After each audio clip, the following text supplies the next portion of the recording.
The reason why you can't find the people that you are looking for and vice versa is because you are hiding behind relationships, careers, circumstances. You are hiding your authentic self and you're spending your life with people who do not value you.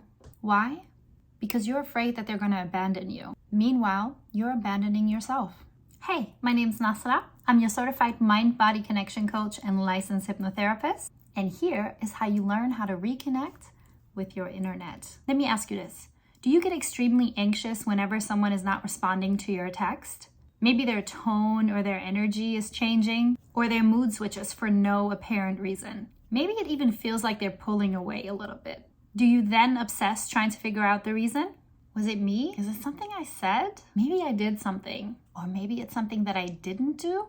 Next, you'll go in one of two directions. One, you'll go in full force trying to get that person to validate to you that everything is okay between you two. Two, you'll go the complete opposite way. You completely withdraw, ignore, and even switch up your own energy towards that person. Why? Because you are about to do to them what they were about to do to you, which is in your mind, before they can do it to you. Did that make sense? Anyone that suffers from an abandonment wound would answer yes to one or more of these scenarios. One of the paradoxes of life, which there are many, anyone with an abandonment wound generally abandons themselves first in order to not be abandoned by someone else. And this can show up in many different ways. People-pleasing, sacrificing your boundaries, helping others accomplish their dreams before you start working on your own, and of course, taking care of everybody else before you take care of yourself. You're doing all of this just to make sure that they don't leave. The reality is that you can't make anybody stay that doesn't want to be there, despite your efforts. And by sacrificing who you are, what you like, what you want, you are literally hiding from the people that want to honor you. Maybe you know all this already, but you haven't taken action because you are too afraid of being even lonelier than you are today with all of those people around you who are not pouring into you the way you are pouring into them. Whatever the reason, let's stop abandoning ourselves in the name of love, friendship, career. You fill in the blank. If you are not clear on who you are and what you want, you will always settle for what's available and what will show up. I have a lot of unpopular opinions about healing and personal development, and contrary to popular spiritual belief, you are not what you attract. Your life is a reflection of your boundaries and what you are willing to entertain. If you are not healing your abandonment wound, you will absolutely attract people that want to take advantage of you. But that doesn't mean that you need to be somewhere in a cocoon and heal 100% in order to go after the life that you want. Because the actual healing work is practice in the process. I heard a therapist say one time, it's easy to be healed if you're not in the field. And I 100% agree with that. You can work on your healing, you can do all the journaling, you can go to therapy, but you will not see how healed you are until you are back out there, until you are dating again, until you are setting those boundaries with your parents, until you're letting your partner know that this is not the way to treat you, and actually do something about it. Are there scenarios where you should take a step back and just be in solitude? Absolutely. Specifically, if you're just getting out of a relationship and you're really heartbroken about it.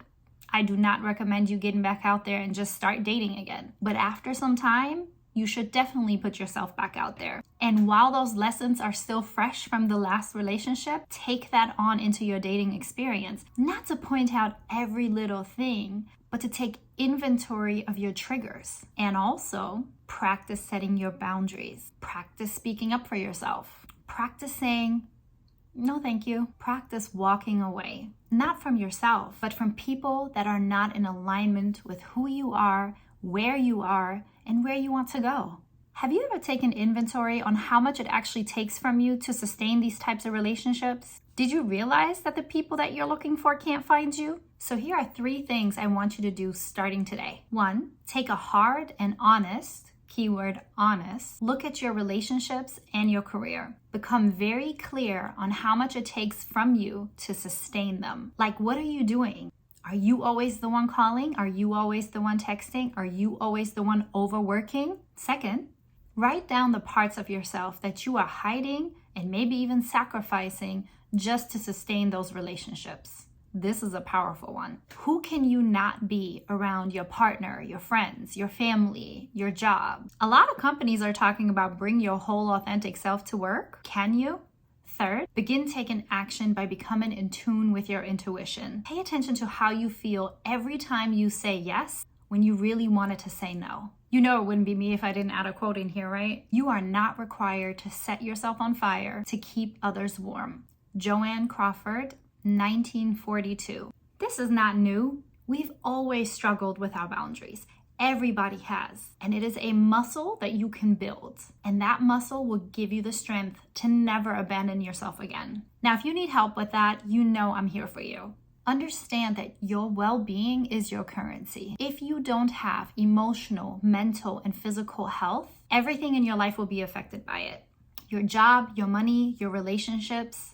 My favorite and the most affordable way to work with me is through group coaching. And on September 1st, my next annual group coaching session begins. It's called Involution because it's the revolution inside of you. Involution will teach you how to choose you and create new habits that serve you. You're going to learn not just how to set external boundaries, but even internal boundaries. We're going to be decluttering our heads, our hearts, and our home. And we're going to be healing the abandonment wound through practice, not isolation. Best of all, it's a psychological safe space that welcomes everyone, despite your age, race, gender, sexual orientation, or self-identification. If this speaks to you, make sure you check out the link in the description. And if you join my email list, you will also get 20% off. Now, don't forget to subscribe and like, and I will see you next week right here, showing you how to reconnect with your internet.